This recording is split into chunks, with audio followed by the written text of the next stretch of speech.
শেষের বেঞ্চের ছেলেটা প্রতিভা। জ্ঞানদীপ বিদ্যালয়ের অষ্টম শ্রেণীর সবচেয়ে কোলাহলপূর্ণ ঘরটা ছিল বি সেকশন, আর সেই সেকশনের শেষের বেঞ্চের এক কোণায় চুপচাপ বসে থাকত অরিন। ক্লাসে সে প্রায়ই আনমনা থাকত।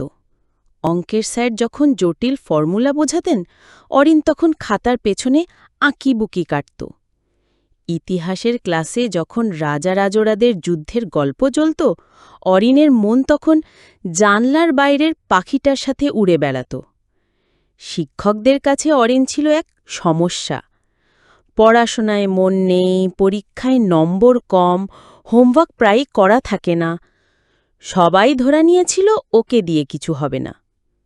একদিন ইতিহাসের ক্লাস নিচ্ছিলেন প্রবীণ শিক্ষক মৃন্ময় ভৌমিক। তিনি পলাশির যুদ্ধ নিয়ে পড়াচ্ছিলেন। তাঁর গমগমে গলায় ক্লাসের সবাই মনোযোগী, কেবল অরিন ছাড়া। সে তার খাতার শেষ পাতায় আপন মনে পেন্সিল চালাচ্ছিল। হঠাৎ মৃন্ময় স্যারের চোখ পড়ল অরিনের দিকে। তিনি পড়ানো থামিয়ে গম্ভীর মুখে এগিয়ে গেলেন। গোটা ক্লাস ভয়ে চুপ। স্যার অরিনের খাতাটা হাতে তুলে নিলেন। অরিন ভয়ে মাথা নিচু করে ফেলল। আজ তার শাস্তি নিশ্চিত। কিন্তু মৃন্ময় স্যার অবাক হলেন। তিনি বকাঝোকা না করে খাতার পাতাটার দিকে তাকিয়ে রইলেন। অরিন কোনো কার্টুন বা হিজিবিজি আঁকেনি। সে এঁকেছে পলাশির যুদ্ধের এক জীবন্ত দৃশ্য। একদিকে ব্রিটিশ সৈন্য, আরেকদিকে নবাবের সেনা, কামানের ধোঁয়া, ঘোড়ার ছুটোছুটি, সবই ছবিতে ফুটে উঠেছে।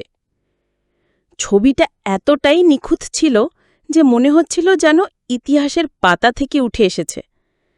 স্যার অরিনের কাঁধে হাত রেখে শান্তভাবে জিজ্ঞেস করলেন, এটা তুমি এঁকেছ? অরিন ভয়ে ভয়ে মাথা নাড়ল।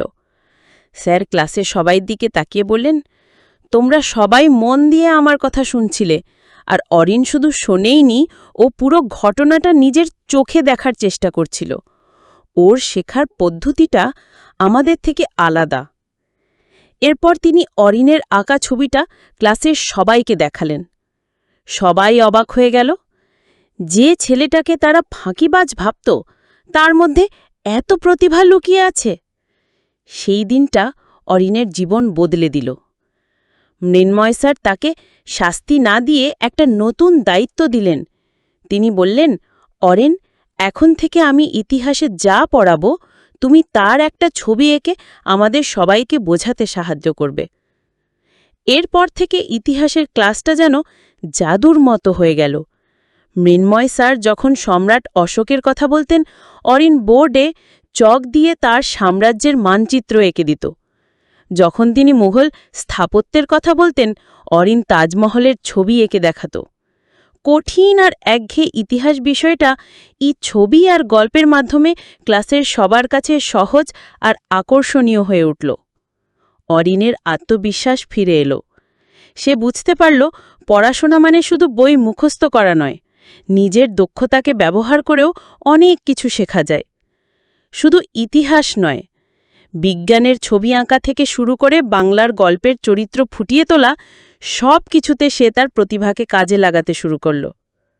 বছরের শেষে যে অরিন প্রায় ফেল করার অবস্থায় ছিল, সে বেশ ভালো নম্বর পেয়ে পাশ করল।